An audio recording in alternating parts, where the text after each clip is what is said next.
자, 아까 그 개발의 그 여러 가지 형태들 있죠? 요걸 중심으로 한 문제를 물어보고, 그 다음에 202페이지 정도, 202페이지에 보시니까 부동산 개발의 과정 있죠? 요걸 중심으로 해서 한 문제 거의 물어봅니다. 자, 부동산 개발의 과정은 이렇게 보겠습니다. 뭐가 있냐면, 이렇게, 자, 여기다가 이제, 자, A라는 오피스텔을 하나 딱 지으려고 합니다. 그래서 어떤 형태로 이제 진행하냐면 이런 형태로 진행합니다. 일반적으로. 이거는 좀 순서를 좀 암기하셔야 됩니다. 구전, 부실, 근건마다 이런 식으로 부전, 부실, 뭐라고요? 금, 건, 마 이런 식으로 이게 이제 순서가 최근에 한 10년 동안 3번을 물어봤습니다. 별거 아니면서도. 자, 그래서 전, 부, 실, 금, 건, 마 이런 식으로 맨 먼저 이제 구상 단계다. 혹은 아이디어 창출 단계다. 그러니까 자, 이 그 방 안에 앉아갖고 야 나도 여기다 오피스텔 하나 지어서 뭐 돈 좀 벌겠다는 얘기죠. 딱 작전을 쫙 짜는 겁니다. 전문가한테 이제 물어보기도 하고 이렇게 할 수 있죠. 이렇게 하는 걸요. 구상 단계줍니다. 자, 두 번째는요. 전실행 가능성 분석이다. 아니면요. 이걸 예비적 타당성 이렇게 합니다. 자, 요거는 이제 예비적이니까 이제 계략적으로 수익 비용을 구성하는 겁니다. 계략적으로. 자, 항상 계략자가 나와야 됩니다. 왜냐하면 아직은 땅을 구입했어, 안 했어요? 안 했으니까 얼마에 구입할지도 모르는 거죠. 그러니까 아직 확실히 얼마나 갈지 모르니까 정확히 추정하기 힘들다는 얘기입니다. 그러니까 계략적으로만 수익 비용을 따져보는 겁니다. 그래서 요거는 개발하는 게 낫겠다 할 수 있죠. 그러면 그때부터 이제 부지를 이제 구입하는 겁니다. 부지. 그래 결국은 얘를 하려고 하는 이유는요, 부지를 구입할지를 결정하려고 하는 겁니다. 그런 다음에 이제 실행 가능성 분석을 하는 건데, 이걸요 타당성 분석이다 해집니다. 여기서 이제 최종적으로 결정하는 겁니다. 최종. 근데 문제는 땅 구입했다가 여기서 느닷없이 개발하면 안 된다 이런 결론이 나올 수 있죠. 그러면 땅을 괜히 구입할 수 있겠네요. 돈만 들어갈 수 있죠. 근데 그거는 큰 문제가 안 됩니다. 왜냐하면 항상 얘보다는 얘가 앞서야 됩니다. 앞서야 돼요. 왜냐하면 자, 만약에 여기서 어쨌거나 도시 인근의 땅이라는 것은 땅 가격이 주변에 있는 땅이죠. 땅 가격이 올라가는 건 봤지만 떨어지는 거 봤어요, 못 봤어요? 거의 못 봤죠. 이게 사람들이 다 그 도시로 사람이 몰려 안 몰려요? 몰릴 거 아닙니까? 도시 사람, 시골 사람이 몰리고 산업이 발달할수록 토지 수요는 계속 늘어날 수밖에 없는 겁니다. 그래서 항상 올라갈 수밖에 없어요. 다만 이게 바로 올라가냐, 나중에 올라가냐 이 차이만 있는 거지 사실은 계속 올라갈 수밖에 없는 겁니다. 그죠? 그러니까 여기서 땅을 구입했다가 나중에 여기서 개발하면 안 된다 이런 결론이 나온다 하더라도 크게 손해보진 않은 겁니다. 땅 구입했다 손해본 사람은 어떤 사람이 손해보냐면 저기 개발의 호재가 전혀 없는 산골짜기 있는 땅이죠. 이런 거 구입하는 사람이 손해보는 거지 도시 인근의 땅은요 손해볼 수가 없는 겁니다. 올라가면 올라가지 떨어진 경우는 없습니다. 그리고 나중에 여기서 이제 개발하면 안 된다 이런 결론이 나왔다 하더라도 여기 이제 오피스텔 부지는 넓고 아닙니까? 여러 필지를 구입했겠죠. 여러 사람들한테 필지를 구입했어 안 했어요? 했을 거 아닙니까? 그럼 이런 땅에다는 편의점 같은 거밖에 못 하는데 이걸 합쳐놓게 되면 여기다가 뭐 예술의 전당 이것도 할 수 있는 거죠. 나중에 팔 때는요, 정갈하게 쪼개서 팔면 훨씬 더 비싸게 팔 수도 있는 겁니다. 그러니까, 자, 어쨌거나 부지 구입이 실행 가능성보다는 뭐라고요? 앞서서 진행돼야 됩니다. 알겠죠? 이렇게. 그리고, 자, 나중에 부지가 구입이 안 되면 그다음부터는요, 맨날 작전 짜봐야 헛수고죠? 부지 구입이 안 된다면 나중에 그러니까 이게 먼저 앞서야 되는 겁니다. 그런 다음에 여기서 이제 최종 결정하는 겁니다. 여러 가지 분석 기법을 동원해서. 그래서 여기서 개발하기로 작정했다 그러면요 은행에서 돈 빌리는 단계 이걸요 금융 단계입니다. 그리고 그 건설 단계 건물 올리는 단계 있죠. 그리고 마케팅 단계 이렇게 진행합니다. 자, 이때 이제 마케팅 같은 경우에는 말이 맨 끝에 있는 거지. 원래는요 개발의 초기 단계부터 진행시켜야 됩니다. 그러니까 땅을 구입하려는 순간부터 이미 개발하려고 작정하고 있는 거죠. 그러니까 임대활동 같은 거, 이게 연수막 같은 거 계속 걸고 이런 걸 계속 해야 됩니다. 되겠죠? 그러니까 계속 사이사이에 다 계속 해야 돼요. 근데 이 사이사이에 집어넣게 되면 지저분하죠? 그러니까 맨 끝에다 놨을 뿐이지 원래는요 개발의 초기부터 진행시켜야 됩니다. 그리고 이때는요 중요 임차인이라고 해서 중요 임차인 같은 거 선정하는 게 매우 중요한 작업이 될 수 있는 겁니다. 이렇게. 그러니까 내가 이제 4층짜리 하나 건물을 딱 구입했다. 그럴 경우에는, 구입한 게 아니라 한번 지었다고 치자. 그러면 옛날에 이제 건물주가 여기다가 이제 1층에다가 뭘 집어넣어요? 은행 같은 거 집어넣는 걸 굉장히 좋아했습니다. 왜냐하면 은행이 들어와서 뭐 돈 떼어먹지는 않겠죠? 그죠? 그리고 얘들은 전세로 들어오기 때문에 떼어먹지는 않을 겁니다. 그리고 얘들은 아무래도 들어와서 좀 이게 자재 같은 게 좀 고급스럽지 않나요? 좀 품위가 있어 보이죠? 건물 같은 게, 은행 같은 게 들어오면 건물도 좀 품위가 있어 보이는 거 아닙니까? 맞아, 안 맞아요? 맞아요. 그러니까 이런 걸 막 좋아했는데 요즘에는 이제 은행들을 건물주가 매우 싫어합니다. 왜 싫어하냐면, 왜 싫어해요? 왜 싫어하냐면, 요즘에야 좀 더 환해졌는데, 겨울 같은 때는 한 4시만 되면은 껌껌해, 안 껌껌해요? 껌껌하죠? 뭐 그때서부터 이제 얘들은 문을 쳐닫기 시작합니다. 뭐라고요? 그냥 문도 아니고 뭐라고요? 쇳덩어리로 된 문을 막 쳐닫기 시작해요. 그리고서 그 옆에다가 뭐래요? 조그만 CD기 갖다 놓고서 운영하죠? 그러니까 건물 자체가 아마 4시부터 죽어나가는 겁니다. 건물 자체가 죽어요. 그러니까 그런 거 별로 안 좋아합니다. 요즘에는요, 이런 거보다는 뭐 조그만 건물 같은 경우는 CU 편의점 같은 거, 이런 거 쫙 입점 피워가요. 그러면 얘들은 알아서 24시간 동안 뭐라고요? 반짝반짝 빛을 냅니다. 그잖아요? 아니면은, 무슨 그 롯데리아 같은 거 있잖아요. 이런 게 아주 좋을 겁니다. 그러면 요 위에는 자동적으로 학원 같은 게 막 들어옵니다. 이렇게. 이런 걸 뭐라고요? 중요 임차인 해주면 되겠네요. 그러면 이 중에서 그래도 가장 중요한 단계 중에 하나가 이제 요게 이제 가장 중요한 단계가 될 겁니다. 왜냐하면 여기서 이제 최종 결정하는 거죠. 최종 결정하는 거기 때문에 자, 사업의 성패와 직결되는 겁니다. 자, 그래서 이 실행 가능성은 이제 법률적, 경제적, 기술적 측면에서의 타당성을 분석하자 그런 얘기인데 여기는 이런 식으로 진행합니다. 개발론에서는 시장 분석과 뭐라고요? 경제성 분석 이렇게 진행하는데 시장 분석 이 차이점 좀 구분하셔야 됩니다. 자, 이 시장 분석은요, 요거는 채택이 가능한지 여부, 채택 가능성 여부만 분석한다 해줍니다. 그리고 여기서 이제 최종 결정하는, 자, 여러 가지 숫자를 동원해서 최종 결정하는 이러한 단계입니다. 이렇게. 그래서 요 차이점 구분할 수 있죠? 이렇게. 그래서 지금부터 제가 얘기하는 것들은 이런 게 있다 정도 하시면 돼요. 요거는 물어볼 수 있습니다. 근데 지금 얘기하는 것은 그냥 상식적으로 접근하시면 돼요. 거의 안 물어봅니다. 물어봐도 그냥 단어 뜻만 하시면 돼요. 뭐나 하면 된다고요? 단어 뜻. 그래서 보통 이제 얘는 시장 분석은 한 5가지 단계 이렇게 진행합니다. 이렇게 얘는요 한 2가지 정도. 자, 먼저 자, 지역 분석이라고 해서 이렇게 요 지역의 어떤 환경을 한번 분석해 보는 겁니다. 자, 그러니까 인구 수라든가 소득 수준 같은 거 있죠? 교통망 이런 걸 쭉 분석해 보는 걸요. 지역 분석해 줍니다. 그다음에 이제 근린 분석이라고 해서 요와 유사한 것들이 주변에 지어진 게 있어 없어요? 오피스텔 같은 게 있겠죠? 얘들과의 관계에서 경쟁력이 좀 있냐를 따져보는 겁니다. 뭘 따진다고요? 경쟁력이 있냐. 이걸 주로 따지는 걸요. 근린 분석해 줍니다.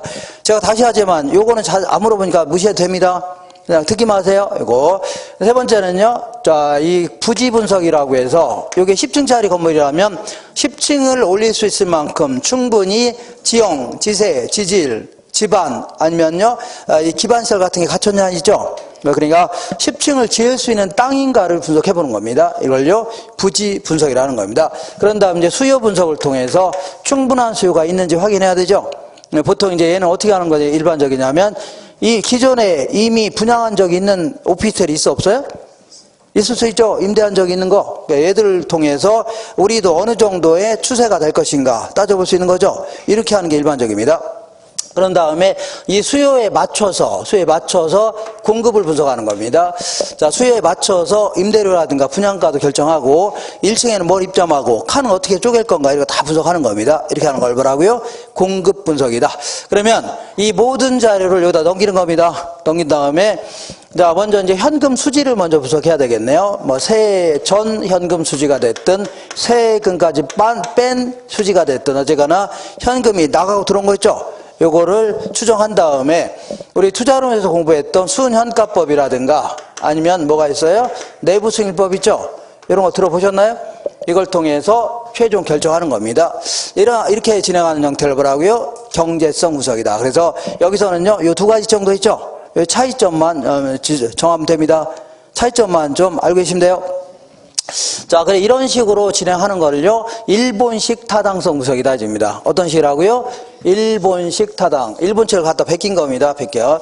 근데 2000년대 전후로 해서 이제 미국에서 공부하고 돌아온 사람 있죠? 이런 사람들이 대한민국에 와서 이제 부동산 학과 이런 데서 강의하기 시작했는데, 이 사람들은 약간 내용은 거의 흡사하지만 좀 약간 형태를 좀 달리합니다. 설명 좀 달리해요. 그래서 자, 요게 이제 특히 이제 이런 부분이 좀 차이가 납니다. 이걸 다른 형태의 타당성 분석이다 이렇게 합니다. 무슨 형태라고요? 다른 형태의 타당성 분석. 그 밑에 있죠? 예, 그 우리 교재에는 447페이지에 있을 겁니다. 몇 페이지라고요? 447페이지. 자, 그래서 요거는, 자, 이건 이제 미국에서 공부하고 돌아온 사람들은 주로 이런 식으로 얘기합니다. 자, 이 부분을 이렇게 한 3가지 형태로 이제 얘기합니다. 이 부분은요, 한 2가지 형태로 얘기해요. 자, 먼저, 지역 경제 분석이다. 지역 뭐라고요? 경제 분석. 그 다음 뭐라고요? 시장 분석, 시장성 분석. 이렇게 진행합니다. 이렇게. 자, 여기도 뭐 시장 분석이라 해놓고, 여기 또 이런 게 시장 분석 있죠? 헷갈리기도 하는데, 자, 나중에 문제 풀다 보면 예를 물어보는지 대충 압니다. 대충 알아요. 상관없습니다.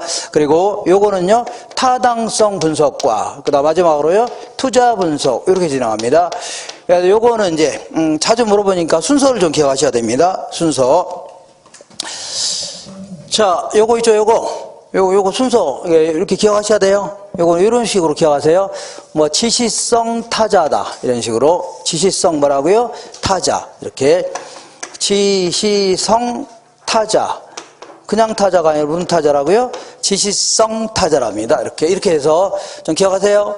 자주 물어봅니다. 요거 반드시 기억하시고. 그 다음에 두 번째는요. 자, 요놈과 요놈의 차이점, 얘와 얘의 차이점을 매우 자주 물어봅니다. 매우 자주. 요거는 좀 기억하셔야 돼요. 그래서 자, 시장 분석은요, 얘는요, 요번에 동종 유형의 부동산들이 있다면 저 지역에 오피스텔이 굉장히 많이 있겠죠. 이런 부동산들이 시장 전체에서의 어떤 수요와 공급의 상황을 분석하는 겁니다. 수요 공급 뭐라고요? 상황을 분석하는 일종의 어떤 거시적 형태의 분석이라면, 요번에 요 시장성 분석은요, 요번에 개발하려고 하는 부동산이 있을 겁니다. 저 A라는 오피스텔 있죠? 요게 실제로 매매되거나 임대될 수 있는 능력, 이런 걸 분석하는 일종의 이제 미시적 형태의 분석이 되는 겁니다. 이렇게. 자, 그래서 이 시장성 분석을 위한 대표적인 기법 중에 하나가 흡수율 분석이라는 게 있습니다. 무슨 분석이라고요? 흡수율 분석이라고 있는데, 얘는 보통 이제 과거 1년 동안에 어느 정도 비율로 흡수가 되었나, 이걸 통해서 매매되거나 임대 능력을 따지겠다는 얘기죠. 오케이. 예컨대 이런 얘기입니다. 자, 대림산업이 여기다 아파트를 좀 지으려고 합니다. 지으려고 하는데, 최근에 삼성 아파트가 이제 분양한 적이 있답니다. 삼성 아파트가. 그러면, 삼성 아파트가 분양한 적이 있는데, 최근에 얘들이 과거 1년 동안에, 그러니까 분양하기 시작해서 1년 동안에 어느 정도 비율로 흡수가 되었나, 이걸 한번 따져보는 겁니다. 예를 들어서, 분양하기 시작해서 요이 땅 했더니 분양이 끝났답니다.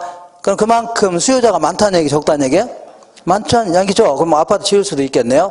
근데 애들이 분양하기 시작해서 1년 동안에 분양률이 40%밖에 안 되는 겁니다. 그죠? 그럼 얘들도 가서 힘들 수 있는 거죠? 이런 걸 통해서 뭘 따지겠다고요? 매매되거나 임대 능력을 따지겠다는 얘기죠? 이렇게 하는 걸 뭐라고요? 흡수율 분석해 줍니다. 무슨 분석이라고요? 흡수율.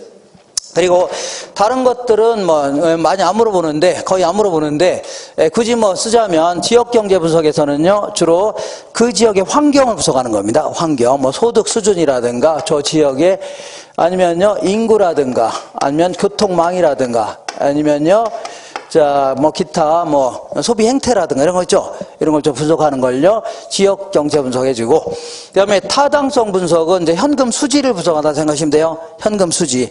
내 손에 나간 돈, 들어온 돈이죠. 보통 이제 세후 현금 수지를 기초로 해서 주로, 자, 일단의 수익성을 따져본다, 이렇게 표현합니다. 세후 현금 수지를 기초로 해서 뭘 따지겠다고요? 일단의 수익성을 따져본 다음에 여기서 자, 이 순현가법이라든가 아니면 내부 수익률법, 이런 걸 동원해서 최종 결정하겠다는 얘기입니다. 최종 뭘 하겠다고요? 결정하겠다. 이렇게 하는 걸 뭐라고요? 투자 분석이라는 겁니다. 이렇게. 자, 이렇게 해서 요거 제가 파란색으로 해놓은 거 있죠? 너무 신경 쓰지 마세요. 하지 마시고 주로 이제 요 두 놈 있죠.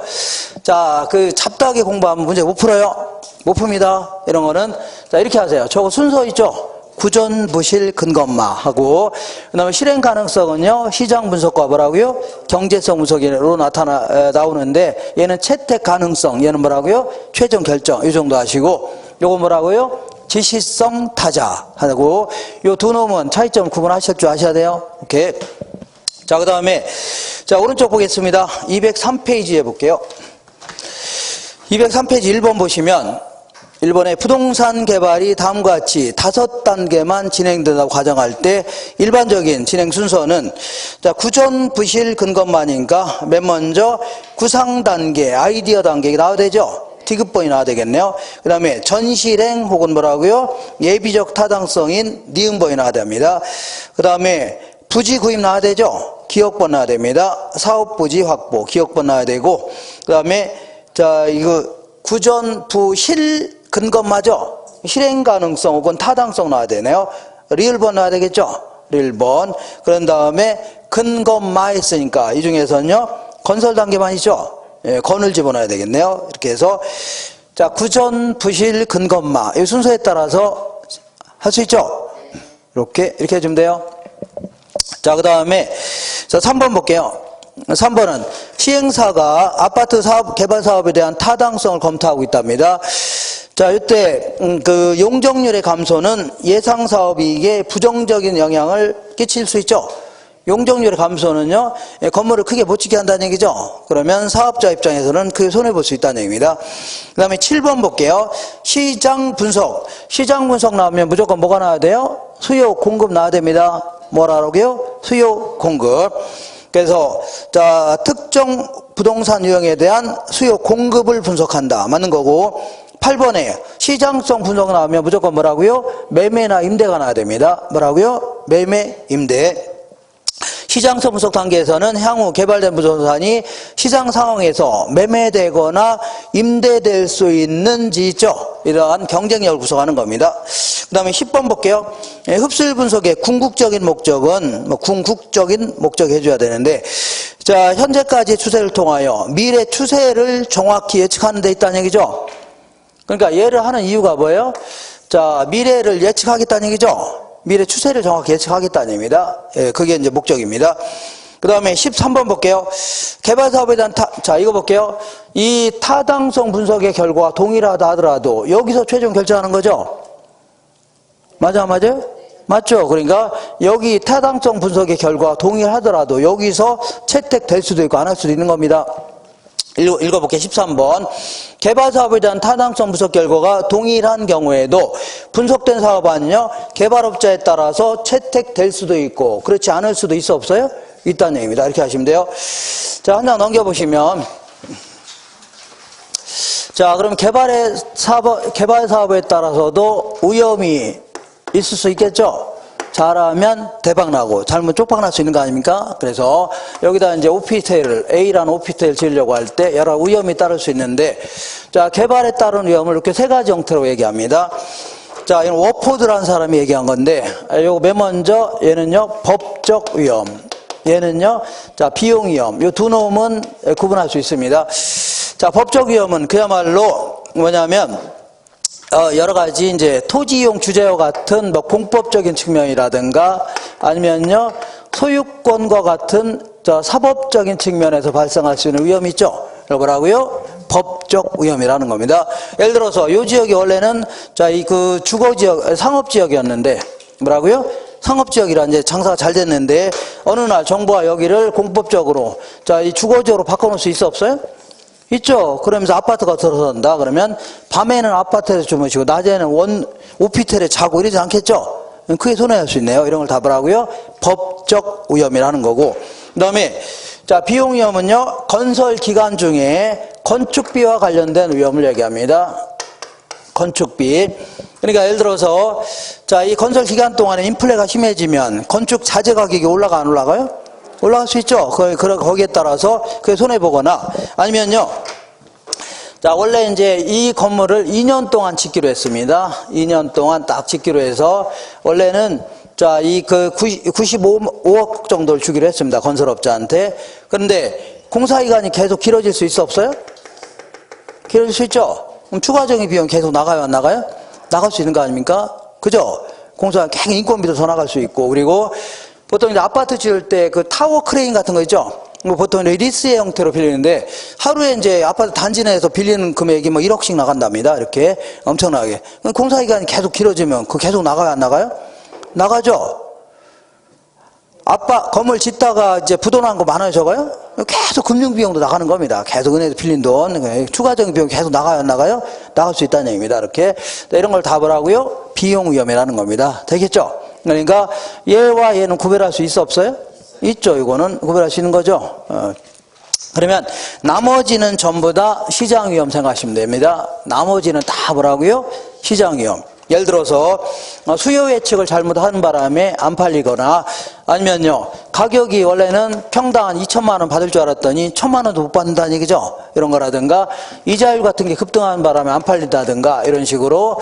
자, 나머지는 다 뭐라고요? 시장 위험이다 생각하시면 돼요. 이때 자, 이런 위험을 좀 줄일 수 있는 방법이 없냐, 이렇게. 이런 위험을 좀 줄일 수 있는 방법은 없냐 한번 따져볼게요. 자, 이 법적 위험을 줄일 수 있는 방법은 없는데, 그나마 이제 이용계획이 확정된 토지를 구입한다면, 우리 이제 시청에 가면 이용계획 확인서 있죠? 토지용계획 확인서 여기 열어보면 확정된 땅 있죠? 관리지역 이런 거 말고 확정된 땅 이런 걸 구입하는 게 그나마 공법상 위험 이거 줄일 수가 있을 겁니다. 그 다음에 이제 시장 위험을 줄일 수 있는 방법은요, 아까 얘기한 대로 시장 분석이라든가 아니면요 시장성 분석 이런 걸 보다 철저히 한다면 위험을 많이 줄일 수가 있을 겁니다. 그 다음 비용 위험을 줄일 수 있는 방법은요, 최대 가격 보증 계약이다. 이렇게. 얘는 뭐냐면, 건설업자한테 95억을 주기로 했습니다. 원래는. 근데 내가 이러는 겁니다. 야, 우리가 아예 그냥 100억을 주겠다. 얼마 주겠다고요? 100억을 줄 테니까 2년 만에 끝내달라. 이렇게 할 수 있죠? 2년 만에 못 끝내면 그다음부터 네가 부담해라. 여기서 네가가 누구예요? 건설업자 있죠? 네가 부담해라 하는 얘기입니다. 그러면 얘들은 2년 만에 끝내려고 악착같이 해요 안 해요? 할 수 있죠. 그리고 100억만 딱 주기로 했으니까 아무리 인플레가 심해져도 100억만 주면 되는 거죠. 이렇게 해서 위험을 줄일 수가 있다 그런 얘기입니다. 그잖아요? 다만 계약 금액이 커져요 작아져요? 커질 수 있는 단점이 좀 있겠네요. 이렇게 하시고, 자, 그 다음에 이제 시장 위험과 관련돼서 이런 얘기를 해볼게요. 어떤 얘기냐면, 자, 요게 이제 어떤 큰 20층짜리 상가인데 어떤 매수자가 요걸 좀 구입하려고 합니다. 딱 구입하려고 하는데, 만약에 10%밖에 완공이 안 된 상태에서 이걸 구입한다. 그러면 이건 선분양이에요, 후분양이에요? 선분양이죠. 이지도 않는 건물 구입하는 거 아닙니까? 조감도 안 보고. 예, 그러면 이런 경우에는 그래프를 통해서 알아볼게요. 이런 경우에는 10%밖에 완공이 안 된 상태에서 이걸 구입한다. 그러면 오염이 커요, 작아요? 그죠? 부동할 수도 있는 거죠? 뭐하러 선분양 받습니까? 나중에 구입하죠? 그 대신 얘들이 싸게 판다면 살 수도 있어 없어요? 있다는 얘기입니다. 근데 만약에 90% 정도 완공된 상태에서 이걸 구입한다. 이걸 후분양이라는 거죠? 그럼 이런 경우에는 오염이 커요, 작아요? 오염이 좀 작겠죠? 그 대신 서로 이렇게 구입하려니까 가치는 올라가 안 올라가요? 올라가겠네요. 그러니까 자, 매수자 입장에서는요, 완공에 가까울수록 점점 그 위험은 작아집니다. 그 대신 작고라고요, 가치는 올라가 안 올라가요? 올라가겠죠? 가격은 자꾸 올라갈 수밖에 없네요. 자, 이런 표현 좀 기억하세요. 이렇게. 자, 이렇게 해서 좀 너무 잡다하게 하지 마시고, 제가 노란 거 있죠? 노란 거 위주로 정리하셔야 돼요. 자, 그리고 한번 읽어볼게요. 자, 거기 204페이지 보겠습니다. 204페이지 맨 아래 서술형 지문에 1번 볼게요. 자, 부동산 개발 사업의 위험은 법률적 위험, 시장 위험, 비용 위험으로 분류할 수 있다. 맞는 거고. 자, 3번 볼게요. 개발 사업에 있어서 법률적 위험은요, 용도 지역 지구조와 같은 공법적인 측면과 소유권 관계와 같은 사법적인 측면에서 형성될 수 있다는 얘기죠. 오른쪽 보겠습니다. 4번에 자, 개발사업 부지에 군사시설 보호구역이 일부 포함되어 사업이 지연되었다면 이는요, 법적 위험 분석을 소홀히 한 결과라죠. 맞아요, 안 맞아요? 맞는 겁니다. 이 군사시설 보호법은요, 우리 이제 그 군사시설 보호법 있죠?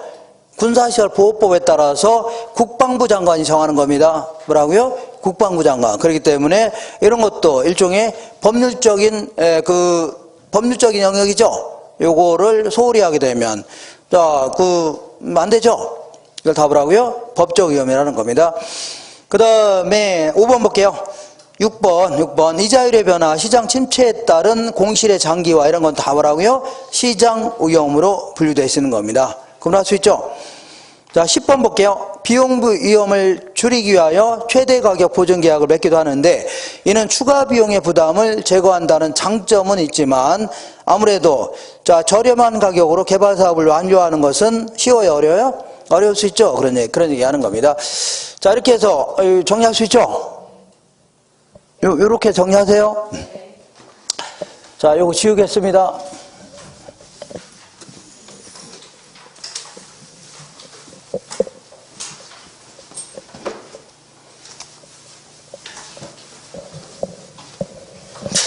자, 간단히 몇 가지 용어를 정리한 다음에 끝내겠습니다.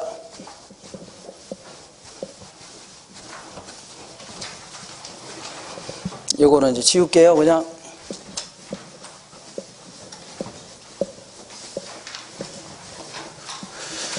자, 거기 보니까, 일단은 거기 문제를 읽어볼게요. 문제가 아니라 부동산 개발에 관련 기타 있죠? 우리 토지를 크게 이제 두 가지 형태로 한번 나눠볼 수 있습니다. 어떻게 나눠보냐면, 자, 이렇게 이제 현장 자원의 토지다. 이렇게. 아니면요, 상품 자원의 토지다. 이렇게 구분할 수 있는데, 현장 자원의 토지는 그야말로 토지가 자연 상태 그대로, 있는 상태 그대로 인간에게 이익을 주는 형태, 이런 형태를요, 현장 자원의 토지라는 겁니다. 예를 들어서, 산림이라든가 갯벌, 이런 거 생각하시면 됩니다. 산림이나 뭘요? 갯벌. 자, 이거 그대로 있는 상태에서 그대로 우리에게 인간에게 이익을 주는 거 아닙니까? 이걸요, 갯벌 해주면 되겠네요. 어떤 이익을 주나 볼게요. 자, 요즘에 이제 공기가 아주 미세먼지 이런 게 많죠? 이런 것들이 산림을 통해서 공기가 좀 깨끗해지는 겁니다. 알게 모르게. 여과 역할을 하는 겁니다. 그리고 비 오잖아요, 비 오면 산림을 통해서 수질도 개선되는 겁니다. 그리고 우리 공부하다가 창문 열게 되면 철근 콘크리트밖에 없다. 그러면 답답해, 안 답답해요? 답답했는데 멀리 이제 푸릇푸릇한 산이 보인다. 그럴 경우는 정서적인 안정도 주고 아무래도 경치도 좋죠. 그런 것도 준다는 얘기입니다. 그리고 요즘에는 우리가 공부하는 바람에 놀러 못 가는데 코로나 이런 것 때문에 원래 놀러 갈 때 어디로 가요? 자, 산 아니면 바다로 가죠. 휴식처를 제공하는 거 아닙니까? 산 아니면 바다 이렇게. 예? 왜요? 뭐 잘못됐나요? 공부하느라고 참 고생이 많으시네. 원래 놀러 가야 되는데 황금 연휴 때.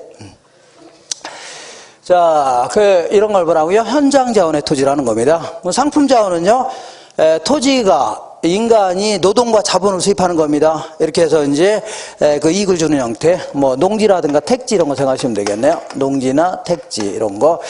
자, 그러면 여기서는 이런 얘기 좀 기억할게요. 뭐냐면 사람들이 거기 볼게요. 소득이 증가하거나 여가 활동이 증가할 수 있어 없어요? 예, 그런 얘기는요, 먹고 살만해졌다는 얘기입니다. 뭐라고요?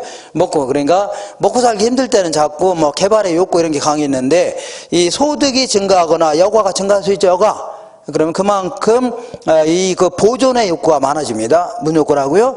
보존. 그러니까 자꾸 보존하려고 하는 욕구 있죠. 그러니까 현장 자원의 토지 수요가 더 탄력적이라는 얘기죠. 더 탄력적이라는 얘기는 이런 거에 대한 수요가 더 커질 수 있다는 얘기입니다. 그래서 자꾸 보존하려는 욕구가 커질 수밖에 없다는 얘기죠. 그리고 우리 농지나 택지 같은 경우는 시장에서 수요 공급에 따라 가격이 결정되는 거죠. 시장의 힘에 의해서 뒷받침되는 겁니다. 근데 갯벌이 무슨 수요 공급에 따라 결정됩니까? 그건 아니겠죠. 그건 상관없다는 얘기입니다. 그리고 이 가역이라는 게 뭐냐면 역으로 가능하게 하는 거 있죠. 되돌리는 게 너무 힘들다는 걸요. 비가역성이라는데 이 현장 자원의 토지는요. 결정의 비가역성이 클 수밖에 없다는 얘기죠. 왜냐하면 갯벌 같은 거 한번 파괴하게 되면 원래 상태로 돌리는 게 쉬워요, 어려워요? 어려운 게 아니라 불가능합니다. 어떻게 바뀝니까? 불가능하죠. 이런 거 뭐라고요? 결정의 비가역성이 크다 이렇게 표현합니다. 뭐라고요? 결정의 비가역성이 크다 이렇게 해서 간단히 하시고, 그다음에 거기 성숙도라고 있는데 이 토지가, 특히 택지가 건축할 수 있는 조건을 어느 정도 갖추었냐 하는 걸요, 성숙도라는 겁니다. 그래서 만약에 건축할 수 있는 조건을 많이 갖춘 거를요, 성숙지 해줍니다. 그렇지 않은 경우를요, 미성숙지 해주는데, 그럼 이것도 복합적으로 접근해야 됩니다. 예컨대 복합적 접근하면 항상 뭐라고요? 법경기 이렇게 하셔야 돼요. 그러니까 기술적 측면에서는 당연히 조성공사는 끝났어야 되죠. 아까 얘기한 대로 뭐 정지작업이라든가 상수도 하수 이런 거 다 했어야 되죠. 이런 건 미리 끝냈어야 됩니다. 근데 이것만 가지고서 건물 지을 수 있는 조건을 갖췄냐 할 수는 없는 거죠. 예를 들어 건물 지었는데 나중에 허가가 안 날 수 있어 없어요? 허가 안 나는 것도 문제가 되는 거죠. 요것도 좀 감안해 줘야 되고, 그리고 뭐니 해도 뭐라고요? 뭐니죠. 그러니까 당연히 건물 지었는데 분양이 안 되거나 임대가 안 될 수 있는 거죠. 그러면 헛돈만 나가는 거 아닙니까? 그러니까 당연히 수익이 비용보다는 커야 되겠죠. 이걸 전체적으로 다 감안해서 건물을 지을 수 있는 조건을 갖췄을 때 있죠. 이걸요 성숙지라는 겁니다. 되셨죠? 자, 그리고 제가 이제 지금 다시 얘기하지만, 자, 오늘 끝나고 다음 주부터 있죠. 다음 주부터는 처음부터 다시 나갈 겁니다. 나갔는데 거의 하나도 안 빼놓고 다 할 겁니다. 어떤 사람 그럽니다. 아니 무슨 뭐 지금도 이렇게 빼먹고 하면서 뭐 어떻게 다 하냐. 그때는 방법이 있습니다. 왜냐하면 필기를 약간 좀 줄이고 이렇게 하면 돼요. 그럼 웬만한 문제 다 풀 겁니다. 한번 보세요. 8주 만에 처음부터 다 나갈 겁니다. 그런 줄 아세요? 그래서 5월달, 6월달이 이론을 정리하는 건 마지막입니다. 그 다음부터 문제풀이에 들어가니까 이 마지막 기회를 잘 활용하면은 엄청나게 효과가 있을 겁니다. 알겠죠? 전에. 그래서 자, 이 공부를 자꾸 오래 하시는 분들의 가장 큰 특징은요, 내가 누차 얘기하지만 자료가 너무 많아요. 뭐라고요? 무슨 자료가 많은지, 하여튼 막 책도 문장 많고, 무슨 요약집이나 요약집 다 끄집어서 어디서 다운받았는지, 대한민국에는 학계론 선생님 다 알고 있습니다. 난 좀 이해가 안 갑니다. 이거 하나면 끝나는 겁니다. 진짜입니다. 하면 다 끝나요. 이렇게 해서, 너무 많게 하면, 조금 있으면, 날 더워지죠?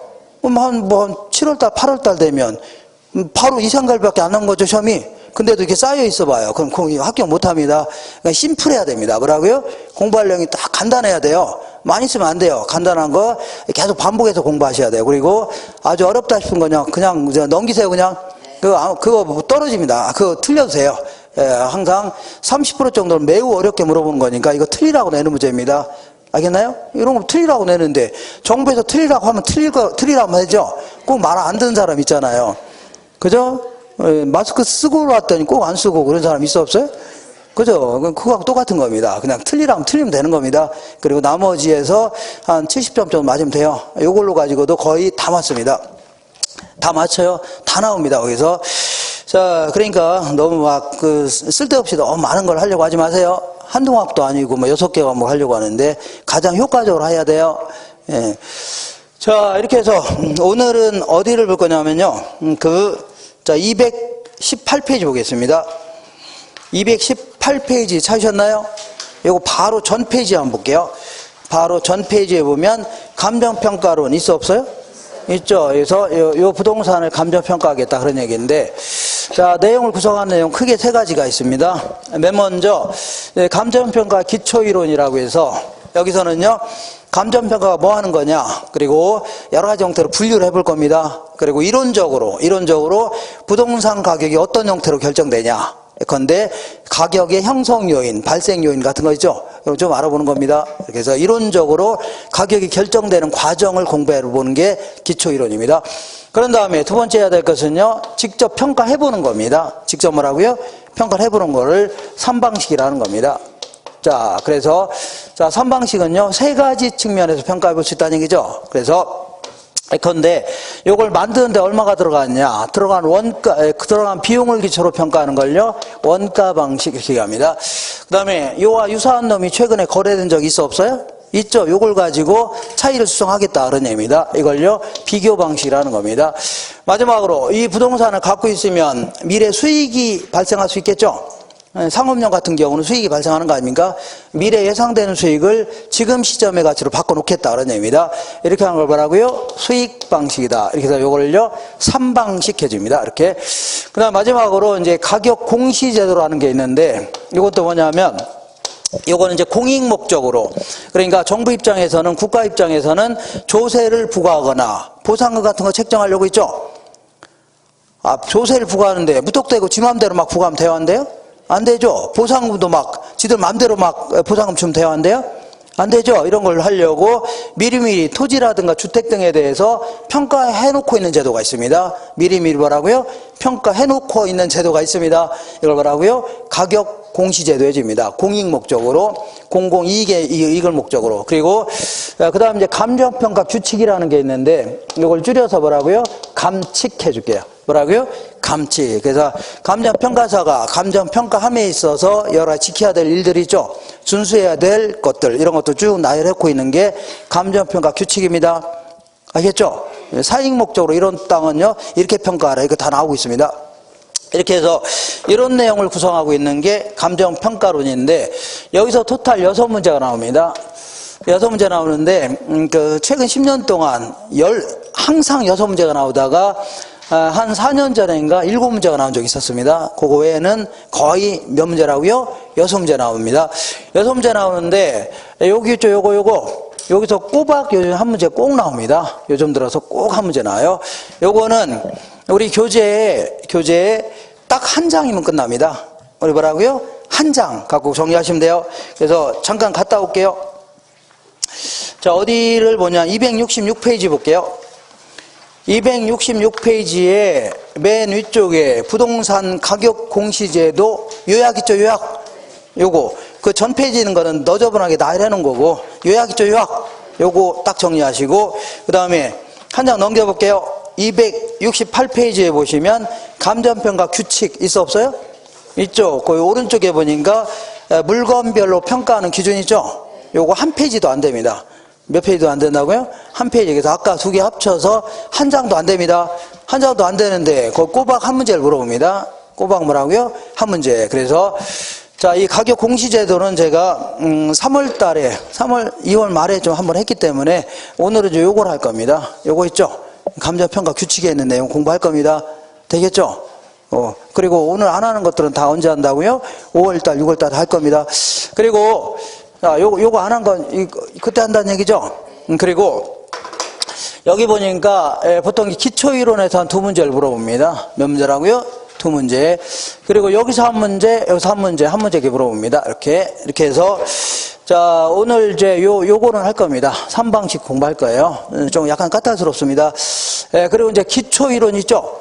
기초이론은 제가, 내용 자체가 어렵지 않아요. 사실상. 그래서 무슨 대체의 원칙이다. 아니면요, 균형의 원칙, 이런 거 이제 공부하는 건데, 그런 것들은 제가 굳이 이거 공부하고자 하시는 분들은 제가 12월 달에 있죠? 10월 달에 찍어서 올려놓은 게 있거든요. 그거 보셔도 돼요. 보셔도 되고, 그렇지 않으면 그냥 안 해도 됩니다. 제가 이제 다시 5월 달, 6월 달 할 겁니다. 그때 해도 돼요. 알겠죠? 걱정 마시고 안 해도 됩니다. 이렇게 해서. 자, 그리고 오늘 이제 요거 위주로 정리할 겁니다. 근데, 우리 부동산학을 쭉 공부하다 보면은, 자, 이 처음에 조금 잘 나갑니다. 좀 잘 나갑니다. 왜냐하면 부동성, 부증성, 이건 별거 아니죠? 이런 거 하다 보면 별거 아니고, 그 다음에 그 수요 공급 이론 들어가서도 처음엔 조금 어렵게 느껴지는데, 알고 보면 별거 아닙니다. 알고 보면 그래프 몇 개로 끝나는 겁니다. 그것도 계산 문제 몇 개 해주고, 이렇게 하면 끝나는 거예요. 그것도 이제 처음에는 어렵게 느껴지지, 몇 번 하다 보면 거의 나오는 게 정해져 있습니다. 알겠나요? 그러니까 그것도 이제 할만합니다. 할만해요. 그래서 쭉 나가다가 어디서 한번 힘드냐 하면 투자론 있죠, 투자론. 여기서 좀 힘들어합니다. 무슨 이상한 비율 같은 게 많이 나왔나요? 맞죠? 조순, 전후 이런 거 했잖아요. 이런 거 기억나시나요? 이런 게 나오니까 힘들어하다가, 그러다가 이게 끝나면 좀 할만합니다. 할만해요. 아까 개발론 이런 것도 할만하죠? 할만하다가 막판에 가서 요거는 할만하고, 요것도 오늘 할 건데 할만합니다. 이제 약간 좀 어렵긴 한데 할만해요. 그리고 요거는 더 쉽습니다. 이건 공부할 것도 없어요. 더 쉬워요. 근데 요게 좀 어렵습니다. 요게 수익 방식. 이 수익 방식은, 자, 미래 예상되는 편익이죠? 요거를 지금 시점의 가치로 바꿔놓겠다. 그런 얘기입니다. 그러면 미래 예상되는 편익, 이런 거를 화폐 가치로 판단한다. 이게 쉬워요, 어려워요? 어려울 거 아닙니까? 그건 더더욱 어려운 게 지금 시점의 가치로 바꿔놓겠다는 얘기입니다. 이거 무슨 수로 바꿔놓습니까? 그래서 상당히 논리 자체가 이제 까탈스러워요. 그렇기 때문에 얘는 이제 공부를 한 3년을 공부한다 하더라도 문제 어렵게 나오죠? 못 맞춰요. 못 맞춥니다. 이렇게. 그러니까 3년을 공부하더라도 자, 못 맞출지도 모릅니다. 뭐라고요?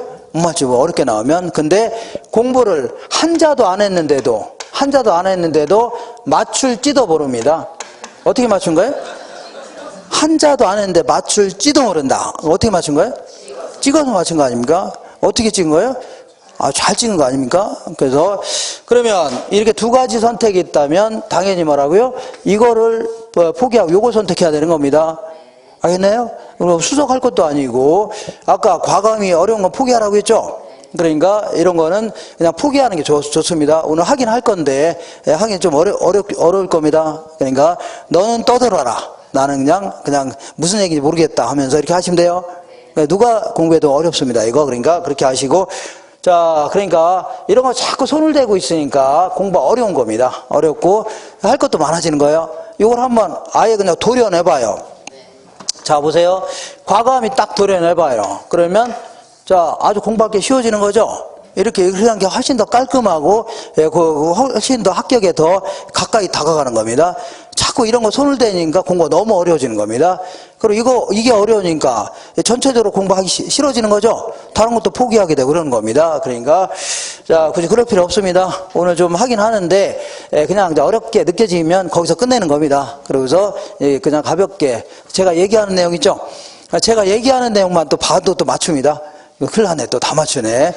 자, 그러니까 제가 오늘 얘기하는 내용 있죠? 요거 위주로만 정리하시면 돼요. 되셨죠? 이렇게.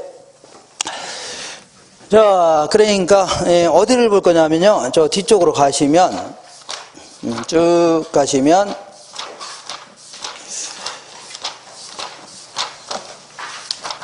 자, 235페이지 있죠? 235페이지에 감정평가의 3방식 있어 없어요? 있는데 뭐 이렇게 어수선합니까 이거? 어수선하면 딱 넘기세요. 딱 넘겨서 그 다음부터 이제 진행할 겁니다. 하는데 잠깐 쉬었다 할게요. 쉬었다 하겠습니다.